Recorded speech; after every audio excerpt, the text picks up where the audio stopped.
Assalamualaikum warahmatullahi wabarakatuh. Waalaikumsalam warahmatullahi wabarakatuh. Alhamdulillahirabbil alamin.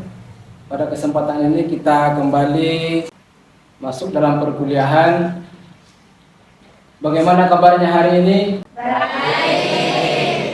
Baik. Alhamdulillah kabarnya hari ini semua baik gitu.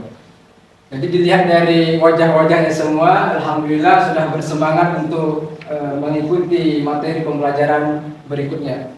Untuk mengulang materi yang lalu, Bapak mau melihat sejauh mana pemahaman kita tentang materi yang pernah kita sampaikan di pertemuan yang lalu. Silakan barangkali ada dari teman-teman yang ingin menyampaikan, barangkali masih ingat terkait materi yang kita sampaikan kemarin tentang pengertian dan hakikat pendidikan. Silakan angkat tangan, barangkali ada. Saya, Pak. Oke, baik. Di sini saya akan menjelaskan tentang materi minggu semalam tentang pengertian ilmu pendidikan. Apa sih ilmu pendidikan? Pasti kalian yang udah pernah mempelajari tapi udah berlalu seminggu, pasti kalian lupa. Jadi sini saya akan menjelaskan kembali. Apa sih itu ilmu pendidikan? Ilmu pendidikan adalah uraian secara sistematis dan ilmiah tentang bimbingan atau tuntunan kepada anak-anak didik dalam perkembangannya untuk menumbuhkan secara wajar berakhlak baik dan menjadikan dia sebagai anggota masyarakat untuk kehidupan yang berlaras dan seimbang untuk kelangsungan hidupnya. Dan juga selain dari pengertian tadi, menurut para ahli dari John Dewey itu menjelaskan bahwasanya pendidikan adalah the general theory of education. Artinya John Dewey menjelaskan bahwasanya filsafat pendidikan dengan teori pendidikan itu tidak ada bedanya, sebab pendidikan adalah teori umum pendidikan juga. Terima kasih. Terima kasih kepada Ari telah menyampaikan apa itu pengertian ilmu pendidikan. Nah, sekarang kita ingin melihat kembali atau mendengar terkait hakikat pendidikan. Barangkali dari teman-teman yang ingin menyampaikan tanggapan terkait materi yang lalu. Siapa yang mau memberikan tanggapan terkait materi yang pernah kita pelajari pertemuan yang lalu? Saya, Pak. Ya, silakan Aisyah. Jadi hakikat pendidikan yang saya dapat pada minggu lalu yaitu pendidikan merupakan usaha penyiapan anak didik untuk menghadapi lingkungan yang mengalami perubahan semakin meningkat. Ya, mungkin itu saja yang dapat saya simpulkan dari yang minggu lalu. Terima kasih. Oke, dari penjelasan teman-teman tadi menunjukkan bahwa pemahaman tentang ilmu pengertian dan hakikatnya yang kita pelajari minggu yang lalu itu sudah dimengerti. Untuk hari ini kita akan melanjutkan pada materi selanjutnya. Ya, materi yaitu faktor-faktor pendidikan. Dari materi yang akan kita pelajari ini nanti diharapkan seluruh mahasiswa mampu memahami faktor-faktor penunjang dalam ilmu pendidikan secara baik dan benar. Baik, di sini ada 7 faktor yang bisa kita pelajari dalam pendidikan kali ini. Yang pertama, faktor tujuan. Yang kedua, faktor pendidik. Yang ketiga, faktor anak didik. Yang keempat, faktor alat media. Yang kelima, faktor isi atau materi pendidikan. Yang keenam, faktor lingkungan. Dan yang ketujuh, faktor metode. Jadi dari uraian yang nanti kita akan ketahui, yang pertama faktor tujuan. Setiap kegiatan apapun bentuknya itu semua harus memiliki tujuan. Sesuatu pekerjaan ataupun apapun bentuknya, ketika sesuatu tersebut tidak ada tujuannya maka akan sulit untuk ditentukan. Makanya faktor dari kesekian dalam pendidikan yang sangat berpengaruh juga adalah faktor tujuan. Kemudian di sini ada beberapa tujuan dalam pendidikan yang bisa dilihat dari karakteristik tentang tujuan dari pendidikan. Yang pertama, beriman dan bertakwa kepada Tuhan Yang Maha Esa. Kemudian yang kedua, berbudi pekerti luhur.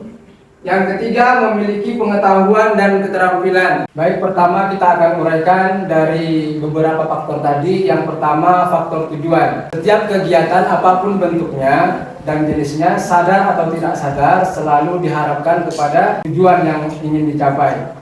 Setiap pekerjaan atau usaha yang tidak ada tujuannya, maka sesuatu itu tidak mempunyai arti apa-apa. Nah, cita-cita atau tujuan yang ingin dicapai itu harus dinyatakan secara jelas. Makanya dalam pendidikan itu ada istilah visi dan misi. Itu adalah target atau tujuan yang ingin dicapai oleh pendidikan. Nah, di sini ada beberapa alternatif ya dari ciri-ciri yang termasuk bagian dari tujuan pendidikan. Yang pertama, beriman dan bertakwa kepada Tuhan Yang Maha Esa. Yang kedua, berbudi pekerti luhur. Yang ketiga, memiliki pengetahuan dan keterampilan. Yang keempat, sehat jasmani dan rohani. Yang kelima, memiliki kepribadian yang mantap dan mandiri. Dan yang keenam, bertanggung jawab terhadap masyarakat dan bangsa.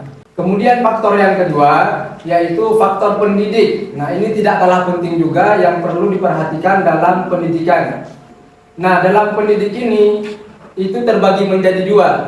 Yang pertama ada namanya faktor pendidik secara kudrati, ya, yaitu orang tua. Di mana orang tua itu memberikan pendidikan yang pertama kepada anak-anaknya. Kemudian yang kedua, faktor menurut jabatan, dan tentunya yaitu seorang guru. Guru adalah orang tua anak ketika berada di sekolah. Guru juga merupakan harapan orang tua untuk kebaikan anak-anaknya. Dan guru juga sebagai pahlawan bangsa untuk mengubah Indonesia menjadi lebih baik. Yang ketiga dalam faktor pendidikan ini yaitu faktor anak didik. Anak didik itu adalah individu ya, yang menerima pengaruh dari seseorang atau sekelompok orang yang menjalankan pendidikan. Kemudian faktor yang keempat yaitu faktor alat dan media.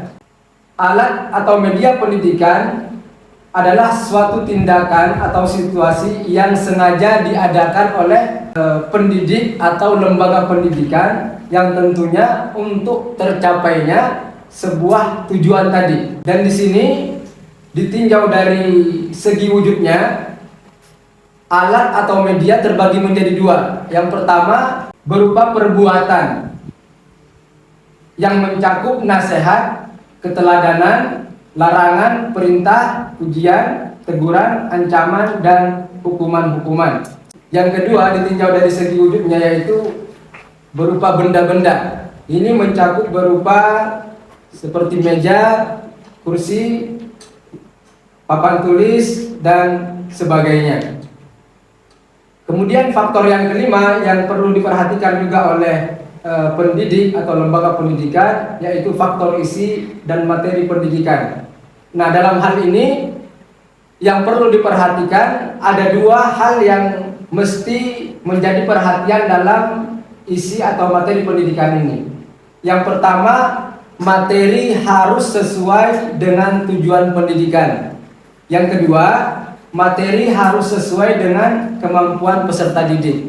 Nah, ini yang perlu diperhatikan dalam faktor isi dan materi pendidikan. Kemudian yang keenam, faktor lingkungan. Menurut Ki Hajar Dewantara, lingkungan itu meliputi keluarga, lingkungan sekolah, dan lingkungan masyarakat yang disebut dengan tripusat pendidikan. Kemudian yang terakhir, dari faktor-faktor yang terdapat dalam pendidikan tadi yaitu faktor metode. Faktor metode yaitu cara yang dilakukan oleh pendidik dalam menyampaikan suatu pendidikan kepada anak didiknya. Maka seorang pendidik harus mengetahui metode apa yang cocok untuk digunakan dalam proses penyampaian materi kepada anak didiknya. Mari kita saksikan beberapa contoh metode yang nanti bisa disampaikan kepada anak didik kita. Yang biasa dipakai oleh para pendidik adalah sebagai berikut. 1. Metode ceramah, di mana pendidik menjelaskan kepada anak didik isi atau materi yang diajarkan. Biasanya metode ceramah membuat anak didik jenuh dan bosan. 2. Metode diskusi, di mana anak didik diberikan materi oleh pendidik untuk dipresentasikan, kemudian hasilnya akan didiskusikan dengan teman-teman. Ya, itulah tadi beberapa contoh metode yang biasa digunakan oleh para pendidik kepada anak didiknya dalam proses pembelajaran. Nah, itulah materi yang kita sajikan, mulai dari faktor pendidikan yang pertama yaitu faktor tujuan, yang kedua faktor pendidik, yang ketiga faktor anak didik, yang keempat faktor alat atau media, yang kelima faktor isi dan materi dalam pendidikan, yang keenam faktor lingkungan, dan yang ketujuh adalah faktor metode. Dari uraian beberapa metode tadi, barangkali ada dari teman-teman yang ingin bertanya dari penjelasan atau tidak paham, silahkan ditanyakan. Ya, silahkan Nikar. Tadi kan disebutkan beberapa faktor yang mempengaruhi pendidikan seperti lingkungan keluarga, masyarakat, serta sekolah.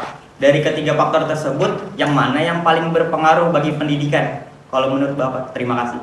Saudara Haikal, pertanyaannya tadi, mana yang lebih berpengaruh antara lingkungan keluarga, lingkungan sekolah, dan lingkungan masyarakat? Ketiga-tiganya ini sama-sama saling berpengaruh, tapi yang lebih menonjol berpengaruhnya itu adalah lingkungan keluarga, karena anak-anak itu lebih banyak bertatap muka atau bersosialisasi itu dengan keluarganya. Maka yang lebih dominan, lebih berpengaruh adalah lingkungan keluarga. Yang berikutnya, barangkali ada lagi yang mau ditanyakan? Ya, silahkan Nia. Dan bertanya, dari 7 faktor yang dijelaskan tadi, mana yang lebih berpengaruh dalam keberhasilan pendidikan? Terima kasih. Ya, baik, dari pertanyaan temannya, dari ke-7 faktor tadi, mana yang paling berpengaruh dalam pendidikan? Apakah faktor tujuan, faktor pendidik, faktor anak didik, dan seterusnya. Di sini yang paling berpengaruh itu adalah faktor pendidik. Kenapa faktor pendidik? Karena pendidik yang bisa mendesain ya seluruh komponen yang ada untuk digunakan dalam proses pembelajaran. Penentuan faktor tujuan itu dilakukan oleh pendidik. Kemudian faktor pendidik harus memiliki kemampuan yang matang dalam pengetahuan atau metode yang digunakan. Kemudian yang berikutnya adalah faktor anak didik. Jadi yang terpenting di sini adalah yang sangat berpengaruh di antara ke-7 faktor tadi, yaitu pendidik. Maka pendidik adalah sangat luar biasa untuk memberikan materi atau penyampaian yang tepat kepada anak didiknya. Baik, dari uraian tadi, penjelasan dan diskusi tadi, ya, kita akan simpulkan. Di antara teman-teman, siapa yang ingin menyimpulkan dari pembahasan kita dari awal sampai akhir?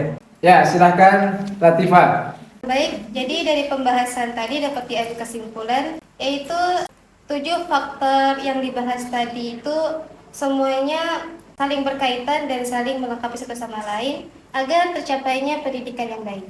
Sekian, terima kasih. Oke, itulah tadi kesimpulan dari materi yang kita pelajari. Mudah-mudahan bisa bermanfaat untuk kita.